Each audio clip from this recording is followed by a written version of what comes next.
7 तारीख को बारात निकलती है धूमधाम से और पहुंच जाती है लड़की के घर।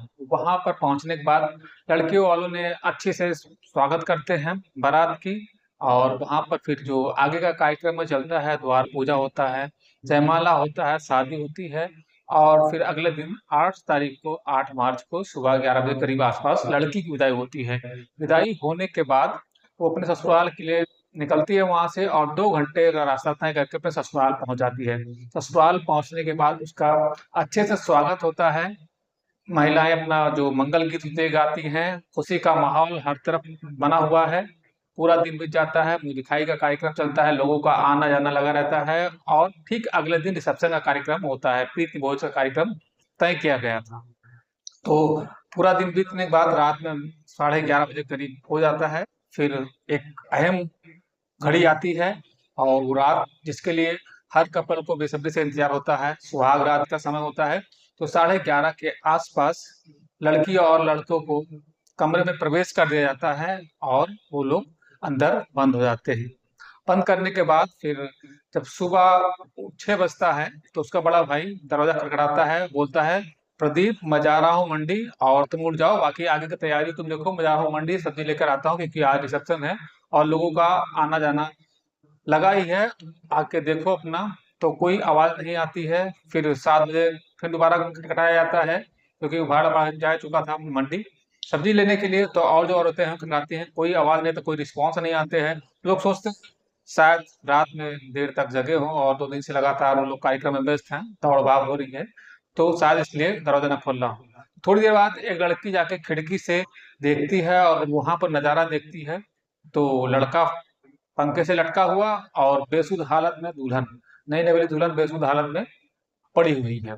ये खबर सुनने के बाद फिर दरवाजा खोला जाता है किसी तरीके से तोड़ ताड़ के। तो वहां पर दोनों लोग को एक अचेत अवस्था, मृत अवस्था में पाया जाता है। तुरंत लेके जाते हैं जो पास के डॉक्टर के पास, और डॉक्टर ने बताया कि ये लोग मर चुके हैं।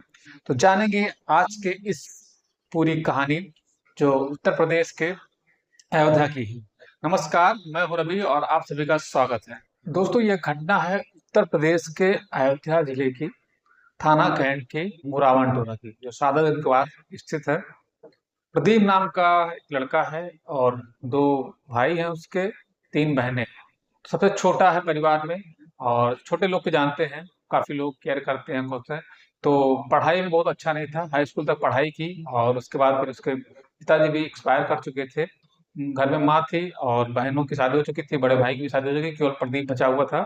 तो पढ़ाई में अच्छा ना होने के कारण उसने जो टाइल्स का काम लगाने का सीखा और अच्छे से टाइल्स का काम शुरू किया, ठीक ठाक काम करने लगा था। और जब शादी उसकी तय हुई तो खुशी के इतना माहौल था, इतना खुश था कि अपने पूरे घर को टाइल्स सजा दिया, जितने कमरे थे, बाथरूम थे, हर जगह उसने खुद से टाइल्स लगाई और पूरे घर को अच्छे से सजाया कि हमारी शादी है। और हर कोई अपने घर को अपना कलर कराता सजाता है, उस तरह प्रदीप ने भी किया और ठीक ठाक पैसा भी उसने कमा रहा था अपने जो काम कर रहा था। और कोई जिम्मेदारी ज्यादा थी नहीं क्योंकि बड़े भाई की शादी हो चुकी थी, छोटी बहन की भी शादी हो चुकी थी। तो उससे सबसे छोटा यही था। दोस्तों, जो दुल्हन है उसका नाम शिवानी होता है, उम्र लगभग 22 साल, और खंडासा के दिल्ली सरैया के रहने वाले हैं। उनके पिता का नाम मंतूराम है और वो दिल्ली के नारायणा में रहते हैं, वहां पे काम करते हैं। 3 भाई बहन थे वो लोग भी, और शिवानी सबसे बड़ी थी। घर ही पर रहकर वो कपड़े सिलाई का काम करती थी और 8 तक पढ़ाई उसने की थी। तो शादी तय कैसे हुई थी? तो क्योंकि दोनों लोग सेम ही बिरादरी के थे, तो कुछ दिन पहले रिश्तेदारी में गए थे जहां पर प्रदीप भी गया था और शिवानी भी आई थी। शिवानी देखने में बेहद खूबसूरत थी और प्रदीप भी। उसको जब पहली बार देखा तो उसकी खूबसूरती का कायल हो गया। और जो साथ में लोग गए थे उससे पूछती है कि ये लड़की कहाँ की है। तो जो दूसरी लड़की होती बताती है, क्या पसंद है तुमको, शादी तय करा दूं उससे तुम्हारी? तो कुछ बोलता नहीं, हंसकर चला जाता है। फिर वहीं से शादी की बात चलती है और फिलहाल उसी से शादी उसकी तय हो जाती है। शादी तय होती है 7 मार्च को।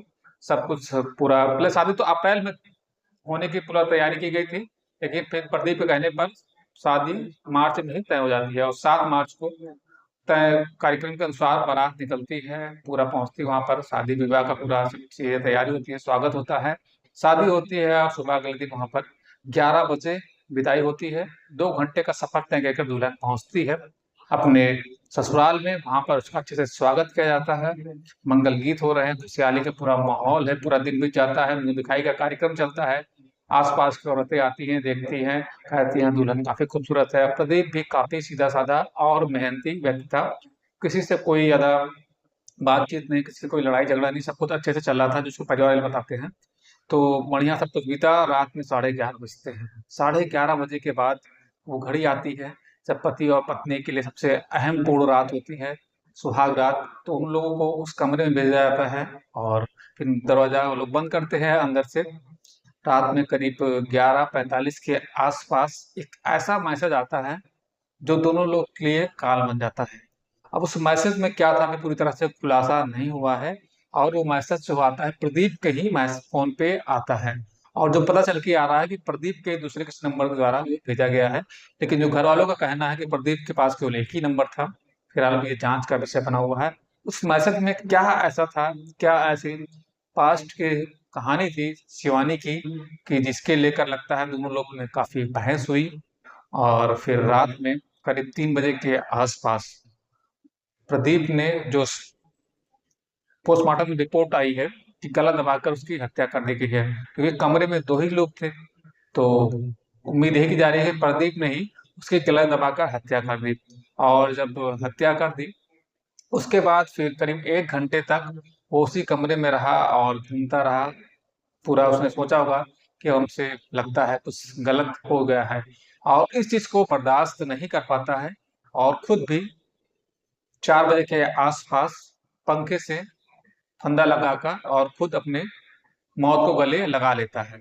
सुबह का वक्त होता है, 6 बजे के आसपास। उसके जो बड़े भाई होते हैं, क्योंकि उसे दिन रिसेप्शन होता है और वो जाना होता है मंडी के लिए सब्जी लाने, क्योंकि मेहमान का आना जाना है और ढेर सारे लोग आएंगे, तो जाते हैं मंडी सब्जी के लेने के लिए। सुबह 6 बजे निकलते हैं तो दरवाजा खटखटा के जाते हैं, प्रदीप मैं जा रहा हूँ और तुम उठ जाओ, बाकी जो आगे का कार्यक्रम है और आगे की तैयारियां हैं उसको तुम देखो, मैं जा रहा हूँ मंडी से, अभी सब्जी लेकर आता हूँ। फिर आगे का कार्यक्रम और जो है, क्योंकि शाम को काफी लोग आएंगे, उनके लिए खाने पीने का प्रबंध करना है, तो सब्जी के लिए वो लोग निकल जाते हैं। तो 6:30 बजे फिर दरवाजा खटखटाया जाता है, कोई रिस्पॉन्स नहीं आता है। कुछ लोग कहते हैं ठीक है, आज तो फर्स्ट टाइम है, हम लोग को पहली रात है, सुहाग रात है। और कई दिन से भी प्रदीप कार्यक्रमों में व्यस्त था और 2-3 दिन से लगातार लोग जग भी रहे हैं, तो शायद हो रहा सो गए हों और रात भी जगे होंगे। तो सोने दो, भी 7 बजे तक देखते हैं। फिर 7 बजे, 7 बजता है, खटखटाता है, कोई रिस्पॉन्स नहीं आता है। तो एक लड़की खिड़की से जाके देखती है, जब उसको जाली हटा के देखती है और अंदर का दृश्य देख कर एकदम पूरी उसकी आंखें खुली खुली रह जाती है। तुरंत वो बताती है और लोग देखते हैं कि प्रदीप पंखे से लटका हुआ है और शिवानी बेसुध हालत में बेड पे पड़ी हुई है। तो तुरंत आनन फानन में दरवाजा को तोड़ा जाता है, खोला जाता है। तो वहां देखते हैं प्रदीप फंदे से लटका हुआ है और शिवानी बेसुध पड़ी होती है। किसी को कुछ समझ में नहीं आ रहा है कि ये क्या हो गया है। तुरंत पूरा जो खुशी का माहौल था वो गम में बदल जाता है। हर तरफ रोना धोना शुरू हो जाता है। तुरंत उसको आनन फानन में लेके आते हैं चिकित्सालय, और उसको चिकित्सक देखते हैं तो बताते हैं लोग मर चुके हैं। फिर वहां से लेकर आते हैं, पोस्टमार्टम के लिए भेजा जाता है। और जो पोस्टमार्टम में आता है कि जो शिवानी की हत्या हुई है वो गले दबा के की गई है, और करीब 3 बजे के आसपास और 4 बजे के आसपास का जो प्रदीप खुद फांसी से फंदे से अटक के अपनी जान देती है। क्या था उस मैसेज का अभी खुलासा नहीं हो पाया है।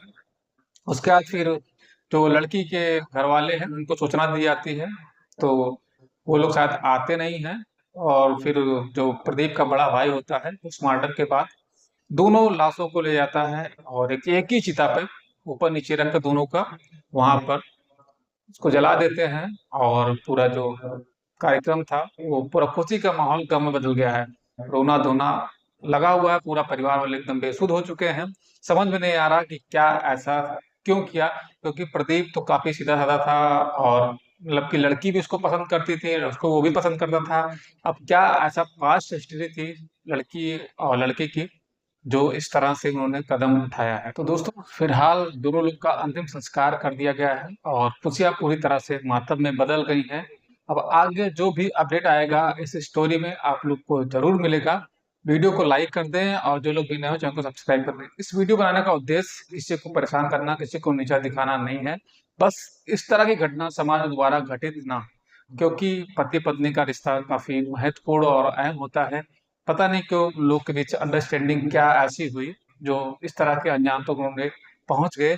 तो इस वीडियो में इतना ही। वीडियो अच्छी लगी हो तो लाइक करिए, शेयर करिए, और जो लोग भी नए हैं उनको सब्सक्राइब करना ना भूलें। हम इसी तरह की सच्ची कहानी आप लोग के बीच लेकर आते रहते हैं।